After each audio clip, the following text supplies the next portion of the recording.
Hail, Caesar! Officer of the Praetorian Guard, Beatus Cilium reporting, sir. I regret having to interrupt your gathering, but you must be apprised of recent events. We have found the body of your host, Flavius Corpus. All of you are surely aware that wherever Caesar goes, he is escorted by a company of Praetorians. When we accompanied Caesar here a short time ago, I was assigned to guard the freight doors at the back of the house. I was making my way through the garden when I came across Flavius Corpus lying face down in a pool of blood. I immediately knew from my training and experience as a Praetorian that he was dead. I summoned several other guards, and we made a thorough investigation of the garden. The body had been subjected to a number of indignities, making the exact cause of death unclear. I immediately noticed a knife protruding from the victim's posterior. The initials FC were clearly visible on the handle.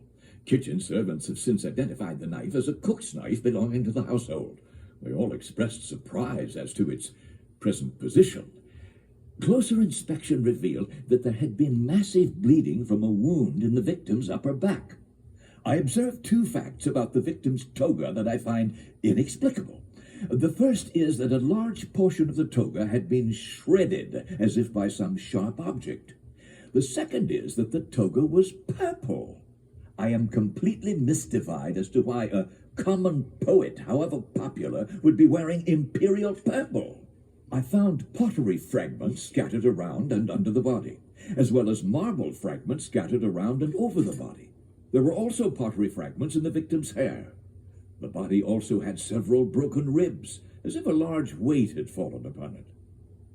There was a second knife, embedded blade first into the ground, beneath the body, and near the body was a pile of ashes. It seems the death of Flavius Corpus is not the only crime that has taken place here today. A priceless statue is missing, the Venus Revilo. It is usually displayed on a pedestal near where the body was found. This glorious marble statue depicts the goddess pouring a love potion from an urn. The door servant reports that he could see the statue from his post at the front door throughout the morning. Due to the chaos in the household this afternoon, however, he is uncertain as to when this large statue could have disappeared. Surely it took several strong men to move it. Also missing from the garden is an antique urn made from the rare and valuable Cassius clay. We discovered some crushed undergrowth beneath the bushes by the breakfast room, and footprints in the dirt leading to the garden wall.